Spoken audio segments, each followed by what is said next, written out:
વિદ્વાન સૌ બ્રહ્મનિષ્ઠ સંતો, આ મંદિરમાં રહીને સેવા કરી રહેલા સંત સ્વામી મંડળના શ્રી પરમ સ્વામી વગેરે સૌ સંતો, આ કથા પારાયણ ના યજમાન પદવીને જેમણે બહુ મોટો લાભ લીધો છે એવા અક્ષરનિવાસી રમણભાઈ મહેતા પરિવારના પરમ ભગવતી શ્રી બિહારીભાઈ, ભૂપેન્દ્રભાઈ, ધર્મેન્દ્રભાઈ એમના સુપુત્રો, આ પ્રસંગે ઉપસ્થિત સમગ્ર મુંબઈ વિસ્તારના જુદા જુદા વિસ્તારોથી પધારેલા ભક્તોમાં, આગેવાન ભક્તોમાં, આ મંદિરમાં કાયમ જેમની સેવા હોય છે એવા મેદપુરના પરમ ભગવતી શ્રી ભગવતીભાઈ, કાંતિભાઈ, બત્સીભાઈ વગેરે, ઉપસ્થિત ભક્તોમાં શ્રી અમારા લાડીલા નવીનભાઈ દવે, રાજાભાઈ, કાંતિભાઈ વગેરે, તેમજ દિનેશભાઈ, જુદા જુદા વિસ્તારોથી ઘાટકોપર છે, ભાયંદર છે, મીરારોડ છે, મોલણ છે, ઘણા બધા પડાવોમાં આપણો સત્સંગ છે.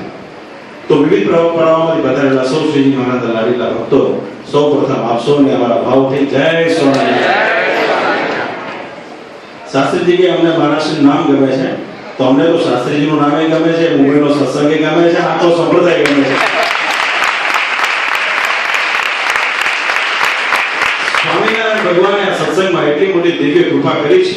વાલા ભક્તો, વિચાર કરો કે આથી 100 વર્ષ પહેલા આપણા વડીલોએ આ મંદિરનું નિર્માણ કરેલું. છેલ્લા 100-125 વર્ષથી આ મંદિરની અંદર ભક્તો આવીને ભજન કરે છે. અને આજનો પ્રતાપ જુઓ કે આજે આપણને આવા દિવ્ય પ્રસંગોમાં હાજર રહેવાની આપણને જે તક મળે છે એ શ્રીજી મહારાજનો પ્રતાપ છે. પ્રથમ દ્રષ્ટિએ સભા આપણને બહુ નાની લાગતી હોય કદાચ, પણ આકડે ઠઠ આજે તમે બધા જે બેઠા છો ત્યારે શાસ્ત્રીજી શરૂઆતમાં વાત કરી કે તમે તાળીઓ પાડો છો ને, તે તાળીઓનો અવાજ નથી પણ તમારા હૃદયનો ઉર્જાનો અવાજ છે. મને આવી સભાઓમાં હંમેશા ગમતું હોય છે. મને આવી સભાઓ હંમેશા પારિવારિક લાગતી હોય છે કે જ્યાં આજુબાજુ આગળ પાછળ બધા હરિભક્તો બેઠા હોય. માટે આજે મને બહુ આનંદ થયો છે.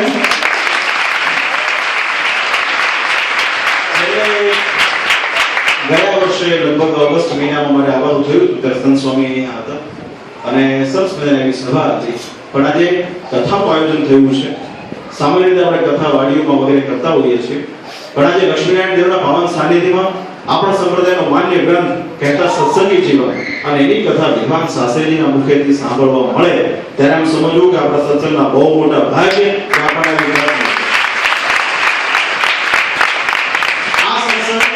મહિમા પ્રધાન સત્સંગ. આ સત્સંગના ડગલે ને પગલે આપણને આપણા જીવનમાં આ સત્સંગનો મહિમા સમજાય, સંતોનો મહિમા સમજાય, મહારાજનો મહિમા સમજાય, શ્રીજી મહારાજે સ્થાપેલા દેવોનો મહિમા સમજાય, તો પછી આપણે કંઈ કરવાનું રહેતું નથી. માટે વાલા ભક્તો, આ સત્સંગની અંદર આપણે આવ્યા છીએ ખૂબ સમજણ સાથે, ખૂબ નિર્મલીપણાના ભાવ સાથે, દાસપણાના ભાવ સાથે આ સત્સંગમાં રહીએ, સંતો ભક્તો પ્રત્યે ખૂબ પ્રેમ કેળવીએ અને મોટા સંતો જ્યારે જે સ્થાનેથી જે કંઈ આજ્ઞા કરતા હોય, કથા વાર્તા દરમિયાન મહારાજનો જે મત પ્રદર્શિત કરતા હોય એ પ્રમાણે આપણે જીવન જીવીએ તો આપણે કંઈ કરવાનું રહેતું નથી. આજે બહુ સરસ મજાનો પ્રસંગ છે.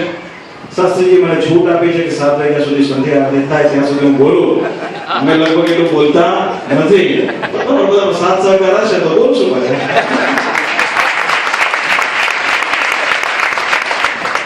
પારિવારિક માહોલ છે.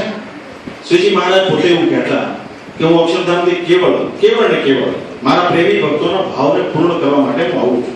મારે કોઈ બીજું પ્રયોજન છે નહીં. જે અનંત કોટી બ્રહ્માંડના ધણી હોય, પુરુષોત્તમ નારાયણ હોય, જે સર્વ કરતા હોય, સર્વ નિયંતા હોય, એ પળભરમાં ધારે ભક્તોનું કલ્યાણ કરી શકે એવા સમર્થ પુરુષોત્તમ નારાયણ એ પૃથ્વી પર મનુષ્ય અવતારે શા માટે આવે છે? એનું એક જ કારણ છે કે એના જે પ્રેમી ભક્તો છે ને, ભાવને પૂર્ણ કરવા માટે મહારાજ આવે છે. આ સત્સંગ સંપૂર્ણપણે ભાવના પ્રધાન સત્સંગ છે. આ સત્સંગની અંદર બહેનો ભક્તોમાં જે ભાવના જોવા મળે છે એવી આપણને ક્યાંય સત્સંગમાં જોવા ન મળે એટલી બધી ભાવના આ સત્સંગમાં આજે પણ આપણને જોવા મળે છે. મહારાજ એ જ ભાવને જોઈને પૃથ્વી પર પધાર્યા. જીવ પ્રાણી માત્રનું સહેજે સહેજે કલ્યાણ થાય, જીવ ભગવાનને ભજીને ભગવાનના ધામને પામે એવો શુદ્ધ સંપ્રદાય આ અવની પર કોઈ ભગવાનને જો પરવડતા એવો હોય તો એ આપણા ભગવાન શ્રી સ્વામી નારાયણ.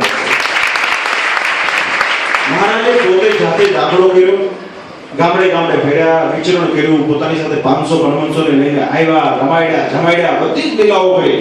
શ્રીજી મહારાજે બહુ હળવે સહેજે સહેજે બહુ વ્યવસ્થિત રીતે આ સત્સંગની સ્થાપના કરી છે. આ સત્સંગના પાયા મહારાજે છે પાતાળ સુધી નાખ્યા છે.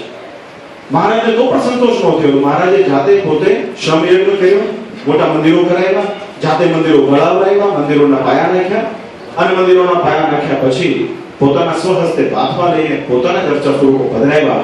આખા સંસારમાં પુરુષોત્તમ નારાયણ આપેલી કોઈ મૂર્તિ કોઈ સંપ્રદાયમાં હોય ને તે આપણા સ્વામિનારાયણ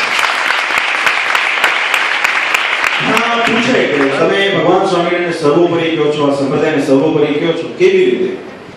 તેનું પ્રત્યક્ષ પ્રમાણ છે કે ભગવાને જીવ પ્રાણી માત્રના કલ્યાણ કરવા માટે આવો અતિશય દાખલો કર્યો હોય અને આ શુદ્ધ સંપ્રદાયની સ્થાપના કરી હોય અને પોતાના સ્વહસ્તે શિક્ષાપત્રી લખી હોય કે જેના 200 વર્ષ પછી પણ કોઈ પણ સંસારની વ્યક્તિ એ શિક્ષાપત્રીના વાક્યોને ચેલેન્જ ન કરી શકે, ત્યારે એમ સમજવું મારો ભગવાન સર્વોપરી છે અને સર્વોપરી. જે સ્વામિનારાયણ ભગવાન પોતાના સ્વહસ્તે બાથમાં લઈને અર્ચા સ્વરૂપો પધરાવે, એની છાતીમાં અંગૂઠો દબાવીને મહારાજ એમ કે તમારામાં રહીને તમારે આ ભક્તોના ભાવ પૂરા કરવાના છે. અને આજે 200 વર્ષે પણ એ લક્ષ્મીનારાયણ દેવ, એ ગોપીનાથજી મહારાજ, એ રાધારમણ દેવ, એ નરનારાયણ દેવ એ મૂર્તિઓમાં રહીને ભક્તોનો ભાવ આજે પણ પૂર્ણ કરે છે. એ ભગવાન સ્વામિનારાયણ એ શ્રીજી મહારાજ નિષ્કુળાન સ્વામી પાસેથી ભક્ત ચિંતામણી આદિ ગ્રંથો લખાવી શકે કે જે નિષ્કુળાન સ્વામી સુથાર કુટુંબમાં જન્મેલા, અક્ષર જ્ઞાનનો અભાવ, પણ શ્રી હરિની કૃપાથી આજે મહારાજે આજે સ્વામીએ જ ગ્રંથ લખ્યો છે. આજે પરોક્ષ ધર્મના લોકો, પરોક્ષ ધર્મના કથાકારો પણ નિષ્કુળાન સ્વામી રચિત ભક્ત ચિંતામણીની કડીઓ અચૂક ગાય છે. એ સ્વામીના ભગવાનનું સર્વોપરી છે. માટે વાલા ભક્તો, આ સંપ્રદાય આપણને મળ્યો છે. અમે આપણે પોષાવા માટે નથી કહેતા. આપણા હૃદયની અંદર કેવો ભાવ હોવો જોઈએ કે મારા વડીલો પાર્જિત આ સત્સંગ મને મળ્યો છે. મારા પિતા, મારા દાદા, મારા પરદાદાએ આ સત્સંગની અંદર પોતપોતાની શક્તિ પ્રમાણે સંતોને સેવીને સત્સંગમાં ખૂબ સેવા કરી છે. ત્યારે મારા ભક્તો, આ તક આપણને મળી છે, ત્યારે આપણે ચોક્કસ ઈમાનદારીથી, નિષ્ઠાપૂર્વક ભગવાન સ્વામિનારાયણને માથે રાખી અને એની આજ્ઞાનું પાલન કરીને સત્સંગમાં કામ કરીએ. અને આ આજ્ઞા તમને કરીએ છીએ એવું નથી. જ્યારથી અમે ગાદી પર આરૂઢ થયા છીએ ત્યારથી અમે હરિકૃષ્ણ મહારાજના ચરણારવિંદ પર હાથ મૂકીને, માથું મૂકીને અમે એવા સંકલ્પ કર્યો છે કે જેમ તમે ગરીબ નવાજ હતા, તમે જેમ નાના નાના હરિભગતના ભાવને પૂરો કરવા માટે ગામડે ગામડે ફરતા હતા, એમ હરિકૃષ્ણ મહારાજ અમને શક્તિ આપો કે આ સત્સંગની અંદર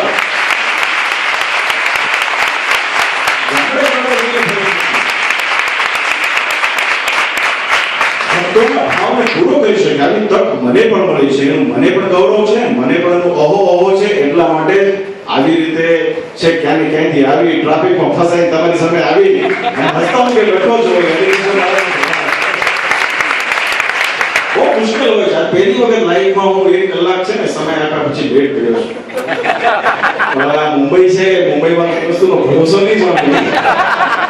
પણ મુંબઈ જેવા શહેરમાં કે જે આટલું બધું વિકસિત શહેર છે, આટલું બધું ફાસ્ટ સિટી છે, કે જ્યાં વિષયોનો આટલો બધો પ્રભાવ છે કે ઘરની પર પગ મૂકીએ આપણી સામે વિષયો મોટા વિરાટ ઉભા થઈ જાય.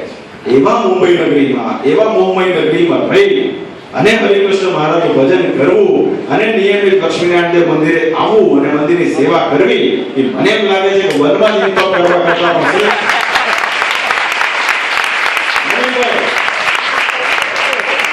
સાંભળીએ છીએ, વાંચીએ છીએ. શ્રીજી મહારાજે વચનામૃતમાં કીધું કે ભરતજીને બગલામાં હેત થયું તો એને બીજા જન્મ મૃગ આકારે જન્મ લેવો પડ્યો. હવે આપણે તો ડગલે પગલે હેત થાય છે તો કેમ મેળ પડે? પણ મને એમ લાગે છે આવી બધી પરિસ્થિતિઓમાં રહીને પણ મંદિરનો પક્ષ રાખવો, સંપ્રદાયનો પક્ષ રાખવો, શ્રીજી મહારાજની આજ્ઞા પ્રમાણે જીવન જીવવાનો પ્રયત્ન કરવો, સદાચારમય જીવન રાખવું, માતા પિતાની સેવા કરવી, ગરીબોની સેવા કરવી, ભગવાને આપણને આપ્યું હોય તો સદાચાર માટે પરોપકાર વિધિથી કરવું, મને એમ લાગે છે કે હિમાલયમાં જઈને તપ કરવા કરતા પણ શ્રેષ્ઠ છે.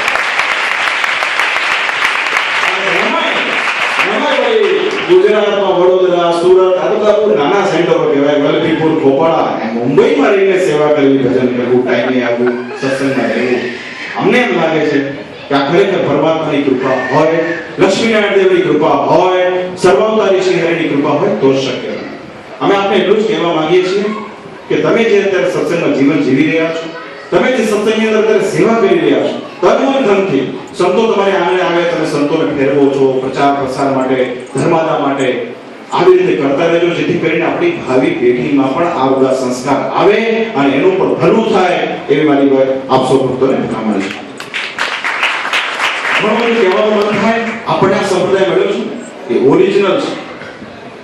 24 કેરેટ સોનું હોય એની બજારમાં કિંમત હોય. અમેરિકન ડાયમંડ ગમે એટલો ચમકતો હોય, પણ જ્યારે જોહરી પાસે આવે ત્યારે જોહરી 2 મિનિટમાં સાઈડમાં મૂકી દે, આની કિંમત 5 રૂપિયા છે. પણ ઓરિજિનલ હીરો હોય ગમે એટલું ધૂળમાં લપેટાયેલો હોય પણ જોરી પાસે આવે ત્યારે એનો હાથ ભૂજવા માંડે એવો એ ભક્તનો પ્રતાપ હોય છે. તો વાલા ભક્તો આપણે ઓરિજિનલ સંપ્રદાયમાં છે. સ્વામિનારાયણ ભગવાને કરેલી આજ્ઞા પ્રમાણે આપણે સત્સંગમાં રહીએ છીએ.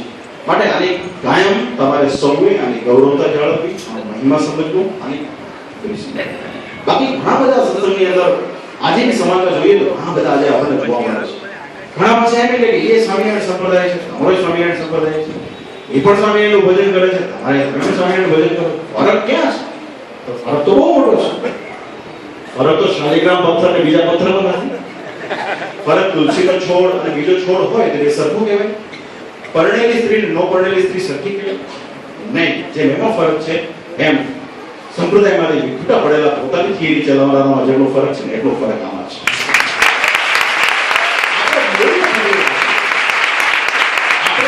સત્યના ઉપાસકો છીએ, સત્યના પૂજારી છીએ. સ્વામિનારાયણ ભગવાનની સામે આપણી અમિત દ્રષ્ટિ છે. એ દ્રષ્ટિ હટવી ન જોઈએ. એ હરિકૃષ્ણ મહારાજ શું આશા રાખે છે? એ તો જતા ગયા છે. એ તો વડતાલમાં બે હાથ લઈને ઊભા છે. પણ એ જે લખતા ગયા છે શિક્ષાપત્રીમાં, એ જે વચનામૃતમાં બોધ આપતા ગયા છે, એ સત્સંગી જીવન શાસ્ત્રની અંદર જે કહેતા ગયા છે સદાનંદ સ્વામીના મારફતથી, તો વાલા ભક્તો સર્વેનો સાર એ છે. શ્રીજી મહારાજને કહે પૂછ્યું મહારાજ કેવો ભક્ત શ્રેષ્ઠ કહેવાય? ત્યારે સ્વામિનારાયણ ભગવાન કે જે અમારી રુચિમાં રહે, જે અમારા ગમતામાં રહે, એ અમારાથી જોજનો દૂર હોય તો પણ એ અમારી સન્મુખ બેઠો છે એવું એને જાણવો, એવો એ ભક્ત છે, એ સાચો ભક્ત. બાકી સન્મુખ બેઠો હોય આ અમારે બેઠા છે હવે રુચિ પ્રમાણે ન વર્તતા હોય તો શ્રીજી મહારાજ કે એ અમારાથી જોજનો દૂર છે એવું એને જાણી લો. મારે શિક્ષાપત્રીના છેલ્લા શ્લોકમાં પણ લખી આપ્યું છે કે જે અમારી આજ્ઞા પ્રમાણે નહીં વર્તે અને કેવળ દુર્બુદ્ધિએ કરીને વર્તશે તે નિશ્ચય આ લોકમાં કષ્ટને પામશે અને અમારા સંપ્રદાય થકી બહાર છે એવું એને જાણી લો. સરવાળે કહેવાનો તાત્પર્ય એટલો જ છે કે આપણે જ્યારે ભગવાનને રાજી કરવા માટે આટલી બધી મહેનત, આટલી બધી કોશિશ કરતા હોઈએ ત્યારે શ્રીજી મહારાજની આજ્ઞા પાળવી બહુ જરૂરી છે. મહારાજની રુચિ જાણવી બહુ જરૂરી છે. અને રુચિ એ છે કે શ્રીજી મહારાજે સ્વયં જાતે મોટા મોટા મંદિરો બનાવ્યા અને પોતાના અર્ચન સ્વરૂપો જે પધરાવ્યા છે એનો મહિમા આપણા હૃદયમાં હોવો જોઈએ. વર્ષે દાડે આપણે એ લક્ષ્મીનારાયણ દેવ, એ ગોપીનાથજી મહારાજ, એ રાધારમણ દેવ, કનૈયા દેવને અર્થે ફાલ કરીએ, ભેટ કરીએ, મહારાજના બાંધેલા મંદિરોમાં સેવા કરીએ ત્યારે એમ સમજવું કે શ્રી હરિનો ખૂબ રાજીપો છે. અને મને આજે આનંદ એ વાતનો છે કે રાજકોટ ગુરુકુળના સ્થાપક વિદ્વાન શાસ્ત્રી સ્વામી શ્રી ધર્મજીવનદાસજી સ્વામી થઈ ગયા. એ મહાન સંતે કાયમ એક વાતની નોંધ લીધી કે મારી કોઈ નોખી ગાદી નથી, હું આ જ ગાદીનો છું અને હું આ ગાદીના ઉદ્ધાર માટે, વિકાસ માટે હું સેવકો કહેતા પૂજારીઓ તૈયાર કરી રહ્યો છું. અને એના કારણે આજે સત્સંગમાં જે રોનક દેખાય છે, એના કારણે ગુરુકુળ પરિવારના સંતો પ્રત્યે અમને જે ભેદ થાય છે. અને અમારા વિશેષ શાસ્ત્રી સ્વામી માધવપ્રિયદાસજી માટે વાત કરીશ. એમણે કીધું મહારાજશ્રીને નથી ગમતી પ્રશસ્તિ, બરોબર છે, પણ અમે તો શાસ્ત્રીજી પ્રશસ્તિ બહુ ગળું ખખારીને કહેશું કે આખા સંપ્રદાયમાં વિદ્વાન સંત જો કોઈ હોય એ સુદેશમાં ફર્યા છે, બહુ રૂઢિ સ્વભાવ છે, ક્યારેય પણ પ્રશસ્તિથી પર હોય છે અને વસ્તુ સ્થિતિને સ્પષ્ટપણે જાણનાર, સમજનાર ખરેખર જો કોઈ વિદ્વાન સંત આજે આપણી સમક્ષ હોય તે શાસ્ત્રીજી છે. એનો અનુભવ, એની દૂરંદેશિતા, બીજા ધર્મો પ્રત્યેનું અધ્યયન, બીજા ધર્મના લોકો પ્રત્યેનો ભાવ અને એના કારણે સ્વામિનારાયણ સંપ્રદાયનું ખૂબ સારું ભવિષ્ય છે. આવા સંતના મુખેથી તમે જ્યારે ખાસ કરીને બિહારીભાઈ, ભૂપેન્દ્રભાઈ, તમારા પરિવારે એ બહુ સરસ મજાની તક જળવી છે. રામનવમીના પવિત્ર દિવસે અહીંયા ઠાકોરજીનો અભિષેક થશે અને તમે તમારા પિતાશ્રી, કુટુંબની સ્મૃતિ અર્થે ભગવાનને રાજી કરવા માટે આજે સુંદર મજાનું આયોજન કર્યું છે. ત્યારે તમને અને તમારા કુટુંબને અમારા લાખ લાખ ધન્યવાદ છે.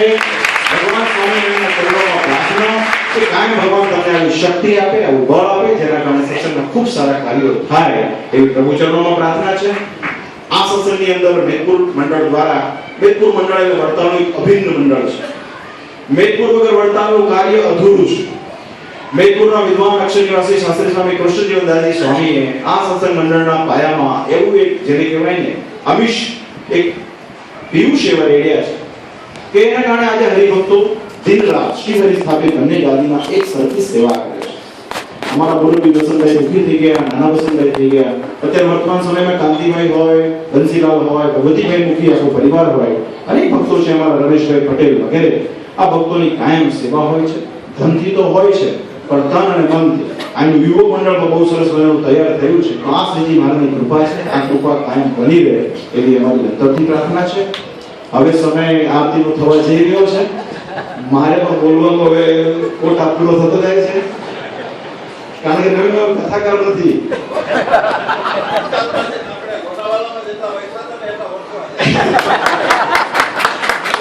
મારી કોશિશ હોય છે, આ એક કુટુંબ છે, પરિવાર છે. પહેલા પણ વાત કરી, અમે તમારાથી અભિન્ન નથી, નોખા નથી. અમે આચાર્ય મહારાજ છે ને ઉપરથી હેઠે નથી પડ્યા, તમારી વચ્ચે જ છીએ અમે. એટલે પહેલા તો એ ભેદ બનાવી દેવા માંગુ છું. હું કઈ વિશિષ્ટ નથી, તમારા પૈકીનો જ છું. જેમ તમે હરિભક્તો તરીકે તમારા સ્થાનમાં રહીને સત્સંગની સેવા કરો છો, સંતો પોતાના સ્થાનમાં રહીને કથા વાર્તા ઉપદેશ કરે છે, એમ અમે પણ આચાર્ય મહારાજ તરીકે સ્થાનમાં રહી શ્રીજી મહારાજની આજ્ઞાને માથે રાખીને બહુ કાર્ય ઈમાનદારીથી કરીએ છીએ. અમને એ વાતો આનંદ હોય છે. હું હંમેશા કહેતો હોઉં છું, મારું કામ, હું કોઈ સભામાં જાઉં અને લોકો રાજી થાય એ જ મારું ઇનામ, એ જ મારું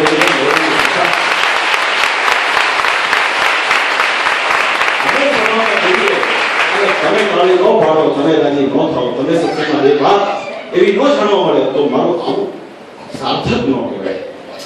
મને શ્રીજી મહારાજે એક બે વાત બહુ ગમતી. મહારાજે નાના છેવાડાના હરિભગતને પણ સાચવવા માટે એના કુળમાં ગયા છે. મહારાજે કોઈ ભેદભાવ રાખ્યો નથી. માટે આ સત્સંગની આ રીત છે, અને આ રીત કરીને અમે કાર્ય કરીએ છીએ. ચોક્કસ અમારે પ્રોટોકોલ પ્રમાણે કાર્ય કરતા હોઈએ છીએ, પણ અમારા હૃદયમાં કાયમ સત્સંગીઓ એ પ્રથમ નંબરે હોય છે, અને ભગવાનનું ભજન કરનારા ભક્તો એની ભાવના વધે એવો મારો પ્રયાસ હોય છે. આજે પણ મારી એક કોશિશ છે. આ કથા પારાયણનું આયોજન થયું છે. શાસ્ત્રીજીની 3 દિવસ કથા કરશે.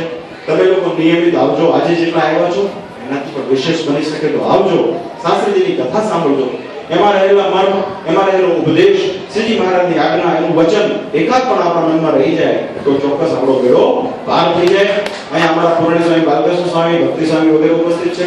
ખૂબ આદરણીય ગુણીય સંતો છે. અમારા પૂર્ણી સ્વામી, ભક્તિ સ્વામીનું અંગ છે કે જ્યાં જ્યાં સંપ્રદાયની અંદર મોટા મોટા ઉત્સવ થતા હોય ત્યાં યજ્ઞની વેદિકાઓ તૈયાર કરવી, એ પ્રમાણેનું આખું વાતાવરણ તૈયાર કરવું, એ અમારા પૂર્ણી સ્વામીને ખૂબ ફાવટ છે.